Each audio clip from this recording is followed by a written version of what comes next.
Hash the tapes. When Emily was 6 years old, she dreamed of a faceless man for the first time.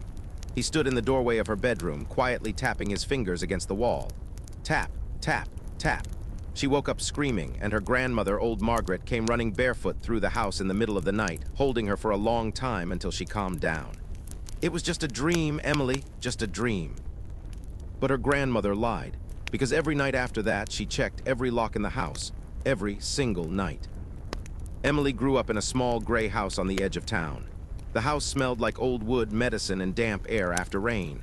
It was always quiet there, too quiet. She had no friends. Margaret hated visitors, hated telephones, hated when Emily stayed late after school. "The world is dangerous," her grandmother would always say, "especially for our family." But she never explained why. Emily never knew her parents. As a child, she asked about them almost every day. "Where's Mom? Where's Dad? Did they abandon me?" Every time her grandmother's face turned cold. They died. That was all, no photographs, no stories, as if they had never existed. Only sometimes, late at night, Emily would hear her grandmother crying in the kitchen, whispering the same words over and over. He wasn't supposed to find her. Everything changed on Emily's 16th birthday. Rain poured outside. Margaret sat at the table smoking, even though doctors had forbidden it 10 years earlier. Emily immediately knew something was wrong. Her grandmother looked old, very old. "Sit down, Emily." Her voice trembled. Emily sat across from her silently. Margaret stared out the window for a long time, gathering strength. Then she spoke. "Your parents didn't abandon you." Emily froze. "They died in a car accident." Something inside her tightened. "What?" "They were driving at night on the highway. The car was found wrecked near the woods. Your father, Daniel, died instantly.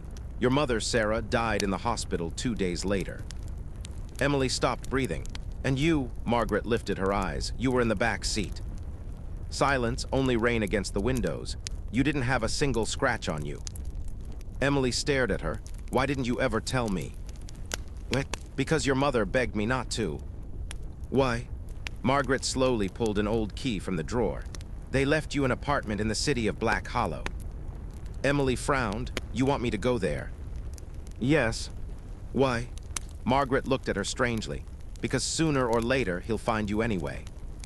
A chill ran down Emily's spine. "Who?" But Margaret had already turned away. "School, work, a new city, you're grown up now. It's time you learned the truth." Black Hollow welcomed her with gray skies and empty streets. The city was huge, yet it felt dead. Old buildings, wet asphalt, people avoiding eye contact. The apartment was in an old building beside the railroad tracks. The stairwell smelled like mold and cigarettes. When Emily opened the door, the apartment was surprisingly clean, as if someone had been there recently. Even though it had been abandoned for 16 years, she walked slowly through the rooms. Bedroom, kitchen, bathroom, and a strange feeling. Like someone was watching her. That evening, she began unpacking old boxes in the storage closet. That's when she found the tapes. 6 VHS tapes without labels, black, dusty, nameless. Emily frowned. What the hell? An old VCR sat in the corner of the closet. She decided to watch the tapes that night. First, she cleaned, unpacked her things, made tea. But the entire time, a sense of dread lingered in the apartment, as though the apartment itself didn't want her to play the tapes. Night rain, the flickering light of the television. Emily inserted the first tape. Static hissed across the screen. Then an image appeared. A young man was filming a woman, Sarah, her mother. Emily's chest tightened instantly. It was the first time she had ever seen her face. The same smile, the same eyes, but Sarah looked terrified, very terrified. "Daniel, turn off the camera." Her father's voice answered from behind the camera. "We need to leave a recording." Sarah looked directly into the lens, and Emily felt ice spread through her body, as if her mother were staring through time itself, straight at her. "Sweetheart, if you're watching this, then he finally found us." Off camera, Daniel lit a cigarette with shaking hands. Sarah began to cry. The video suddenly cut out. Black screen, static. Emily sat motionless. Her heart pounded so hard it hurt. She inserted the second tape. This time the camera rested on a table. Sarah looked exhausted, dark circles beneath her eyes. "My name is Sarah Walker. If anyone finds these recordings, please don't listen to his voice." Goosebumps crawled across Emily's skin. "It started 3 months ago. Daniel was driving home late at night when he saw a man standing in the road. Tall, thin, faceless. The camera shook. He stood there in the rain and didn't move. Daniel's voice came from off-screen. "Sarah." She continued. Then the knocking started on the walls, phone calls, shadows in the windows, and then he started talking. Sarah buried her face in her hands. "He knows our names." "Silence, he comes when you're alone." The screen flickered. For a split second, a figure appeared behind Sarah. Very tall, too tall to be human. Emily screamed and stopped the tape. The room fell silent. Only the clock ticked on the wall. Tap, tap, tap. Emily turned sharply. The clock had stopped, but the sound continued. Tap, tap, tap. Inside the wall, she slowly approached it. The knocking stopped. Suddenly, the television turned on by itself, white static, and within the interference, a silhouette, tall, faceless. Emily ripped the power cord from the outlet. The screen went black. But in the reflection of the TV, she saw someone standing in the hallway. She spun around. No one. That night, she barely slept. She heard footsteps outside the apartment door, heavy, slow. Sometimes whoever it was would stop outside her door and just stand there until morning. The following days became a nightmare. Objects moved on their own. Fingerprints appeared on the mirrors. The phone rang at night, but no one spoke, only heavy breathing. And one night she heard a voice, very softly. "Emily." She dropped the phone. The voice was male, and it sounded like it was coming from everywhere at once. The third tape. Sarah looked nearly insane. "Don't trust him if he looks like someone you know." Daniel sat beside her, gaunt, sleep-deprived. "He can copy voices." Sarah continued. "We found information about him in old newspapers. People call him the Hollow Man." The camera glitched for a moment. Daniel's face twisted strangely, as if something moved beneath his skin. "He feeds on fear," Daniel whispered. "But worst of all, he loves loneliness." Sarah burst into tears. "If you hear knocking at night, don't open the door." Tap, a knock echoed through Emily's apartment. She froze. Tap, tap, tap. Someone was outside, slowly, rhythmically.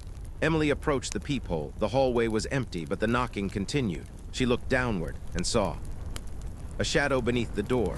Long, far too long to belong to a human. Tap, tap, tap, then silence, and suddenly her grandmother's voice.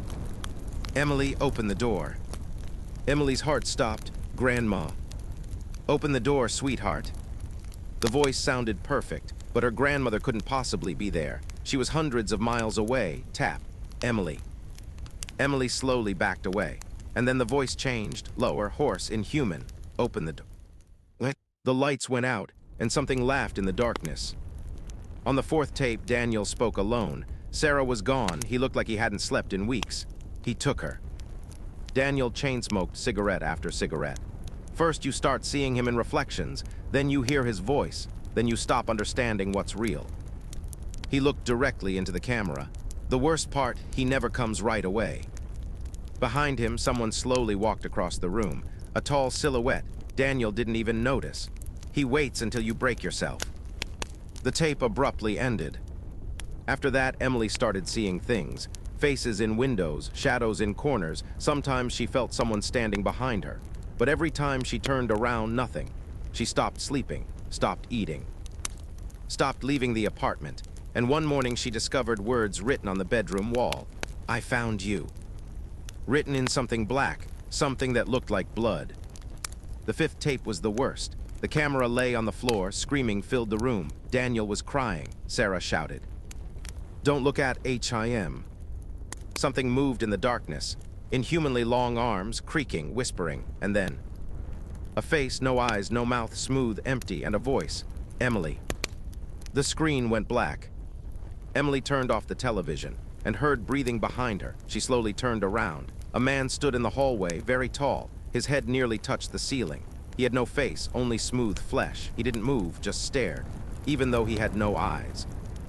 Emily screamed and ran into the bedroom, locked the door. The creature slowly approached, without footsteps, without sound, then stopped on the other side of the door. Tap, tap, tap, exactly like in her childhood nightmares. She cried, covering her mouth with both hands, and the voice behind the door whispered, "You're alone now."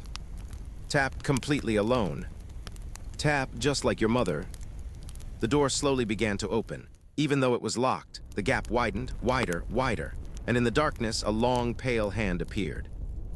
The final tape turned on by itself. Sarah appeared on the screen, covered in blood, crying, "Emily, if he comes for you, don't listen to him." Something moved behind her. "He doesn't kill right away. He makes you want to die yourself." Sarah trembled. "He lives inside fear, guilt, loneliness." She looked directly into the camera, and when you can no longer tell reality from nightmares. A tall figure slowly rose behind her. "He becomes you." The screen went black, and in Emily's room someone whispered, "Emily," right beside her ear. She felt icy fingers touch her neck. The neighbors called the police 3 days later. The sound of a television had been coming from the apartment non-stop. The door was open. Inside, no one was there, only the old tapes and words written on the wall. She opened the door. The police never found Emily, but sometimes new tenants in the apartment report strange things. Someone knocks on the walls at night. The telephone rings for no reason. The old television turns on by itself. And on the screen appears a girl, pale, with an empty stare. She looks directly into the camera and whispers, "Don't let him in." Then the screen goes black, but if you stay in the room long enough, you can hear knocking, tap, tap, tap, right behind the door.